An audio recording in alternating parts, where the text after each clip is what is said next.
prenons cette pièce-là. Dans cette phase, on va user la surface F1, F2, le chanfrein, le diamètre D2 et le diamètre D1 à l'intérieur. Pour cela, on a tracé la trajectoire de l'outil. Donc l'outil viendra de l'origine machine au point 1, au point 2, 3, 4, 5, 6, 7 et revenir à l'origine mesure. Commençons par la définition de l'interpolation linéaire.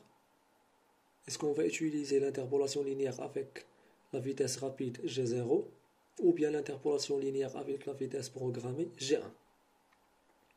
Donc, de l'origine mesure au point 1, on utilisera l'interpolation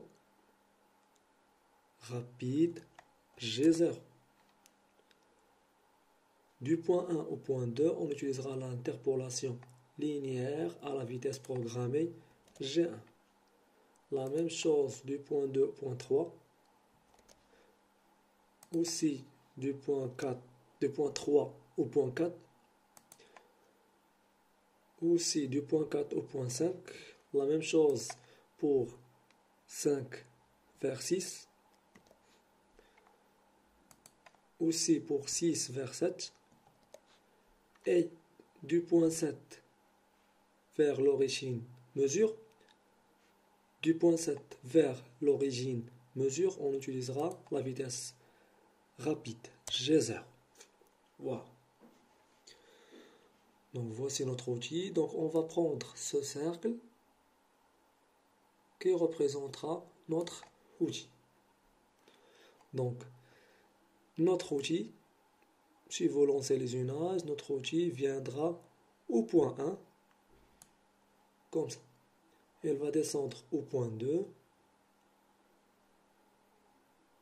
point 3, point 4, point 5, point 6, point 7 et le retour vers l'origine mesure. Donc comme vous voyez là, prenons l'exemple du point 2. Donc là, l'outil, qu'est-ce qu'il va faire? Elle va user cette surépaisseur.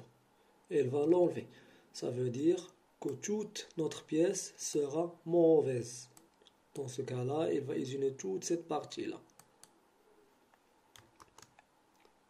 Toute cette partie-là.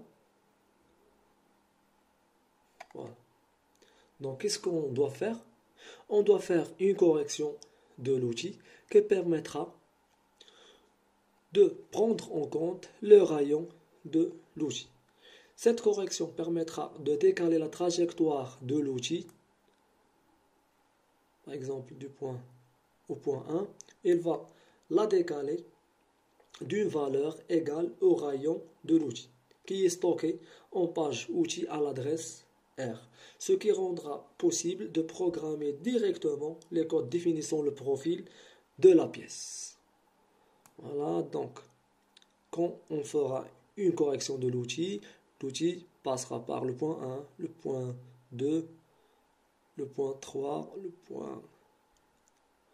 point 4, le point 5, 6, 7 et revenir à l'origine mesure. Voilà. Pour faire cette correction-là, on a deux fonctions préparatoires. Donc la première c'est G41. Donc c'est une correction à gauche du profil usiné en regardant le sens de l'avance. La deuxième c'est G42.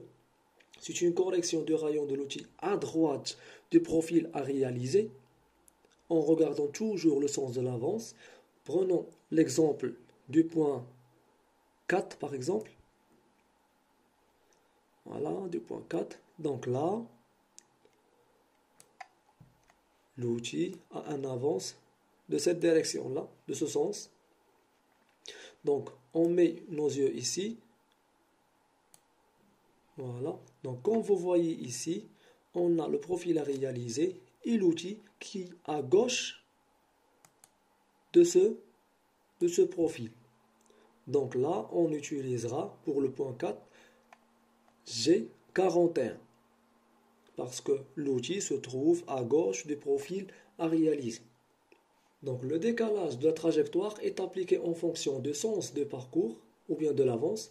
Le correcteur D, appelé la correction de rayon, est en fonction de la fonction préparatoire. Comme on avait dit, G41 pour une correction à gauche du profil isolé en regardant dans le sens de l'avance F. La même chose pour G42, sauf qu'il est à droite, et pour G40 qui annule la correction du rayon. Donc G41, l'outil se trouve à gauche des profils à réaliser. G42, l'outil se trouve à droite du profil à réaliser.